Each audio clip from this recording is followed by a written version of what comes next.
অন্যতম বড় রাজনৈতিক দল এবং বাংলাদেশের গণতান্ত্রিক সংসদীয় গণতান্ত্রিক রাজনীতির সাথে বাংলাদেশ জামায়াত ইসলামীর অস্তিত্ব ওতপ্রোতভাবে জড়িত। এটি একটি ইনসেপারেবল থ্রি। দেশে দেশের বাইরে বাংলাদেশের নাগরিকরা জামায়াত ইসলামীর প্রতি অনেক আশা এবং আকাঙ্ক্ষা করে। ডেমোক্রেটিক প্রসেসে বাংলাদেশ জামায়াত ইসলামীর রাজনৈতিক নিবন্ধন ছিল ইলেকশন কমিশনে, সেটি গণতান্ত্রিক উপায়ে ক্যান্সেল করা হয় নাই।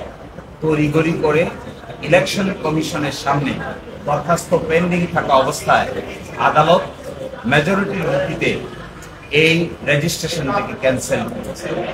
এর বিরুদ্ধে আমরা আপিল করেছিলাম। আপিল মামলা শুনানি হয়েছে, আগামীকালকে আবার শুনানি হবে। আজকে শুনানিতে মূল কথাটা যেটি এসেছে তার প্রথম ছিল যে প্রক্রিয়ায় আমাদের হাইকোর্ট বিভাগ এই নিবন্ধন ক্যান্সেল করেছে, বাতিল করেছে, এই প্রক্রিয়াটি মূলত ইলেকশন কমিশনের সামনে বিচারাধীন ছিল, বিবেচনাধীন ছিল।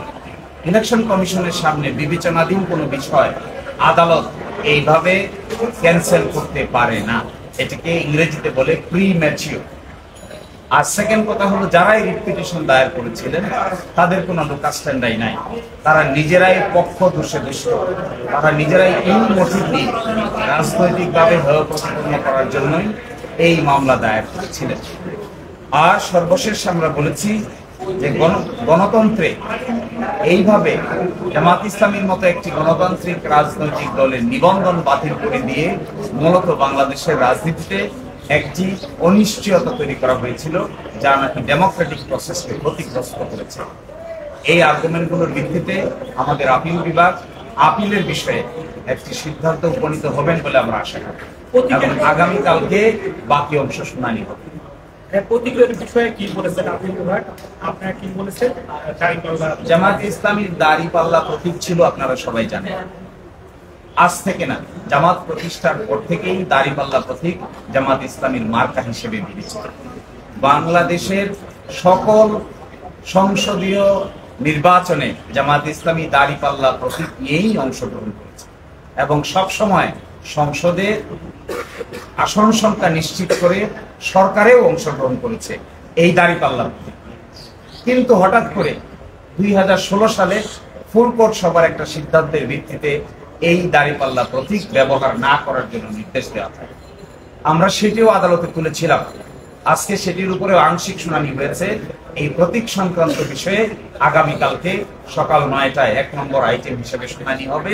এরই মধ্যে আমরা চিন্তা ভাবনা করে আগামীকালকে আদালতের সামনে আমাদের বক্তব্য উপস্থাপন।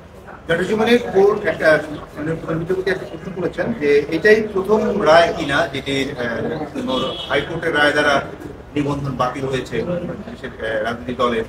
কি বলতে চেয়েছিলেন প্রধানমন্ত্রী? বলতে চেয়েছেন যে এটাই প্রথম কোন ইনস্ট্যান্স কিনা, উদাহরণ কিনা, যেখানে আদালত কর্তৃক রাজনৈতিক দলের রেজিস্ট্রেশন বাতিল করা।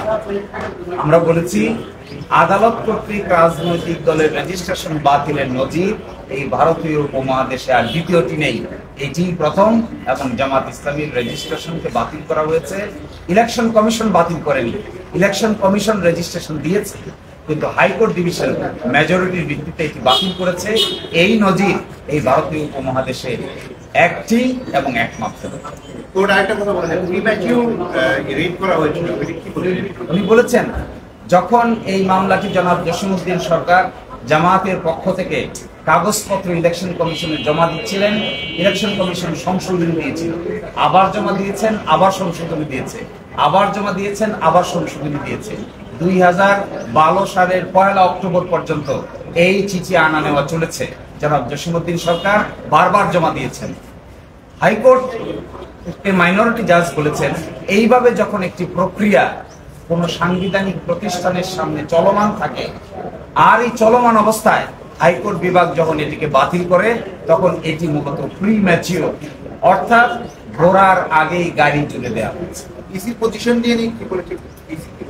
ইসি বলেছেন যে ইসিও স্বীকার করেছেন, ইলেকশন কমিশন স্বীকার করেছে যে যখন এই বিষয়টি আমাদের বিবেচনাধীন ছিল, জামায়াত ইসলামী তার গঠনতন্ত্র সংশোধন করে ইলেকশন কমিশনে জমা দিয়েছিল, সেই সময় আমরা বিবেচনা করছিলাম কিন্তু যেহেতু হাইকোর্ট বিভাগে মামলা উত্থাপন হয়েছে এবং শুনানি শুরু হয়েছে, সেই জন্য আমরা এই বিষয়টি নিয়ে আর অগ্রসর হই নাই।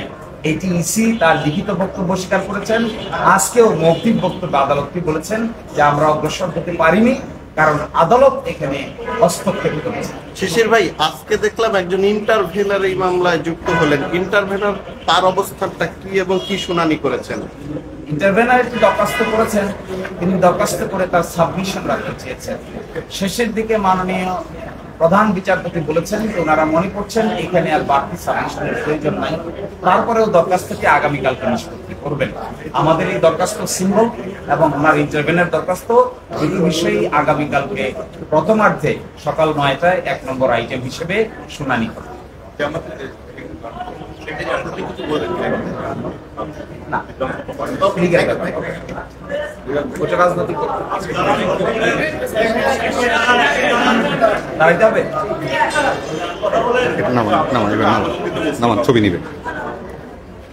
আমাদের নতুনভাবে আমরা আবেদন দিয়েছি, এখন ওনারা বলছেন যে এই ব্যাপারটিতে আমরা চিন্তা ভাবনা করে আগামীকালকে আমাদের পদক্ষেপ আবেদনই হোক, মৌখিক হোক কিংবা লিখিত আগামীকাল 104 ব্যাপারে বলছেন যে 104 এভাবে অ্যাপ্লাই করা যায় কিনা, এই ব্যাপারে আমাদের আইন সাবমিশন সেটা নিশ্চয়ই আজকে আমরা আইন কানুন দেখবো আর ডিসিশন নিব।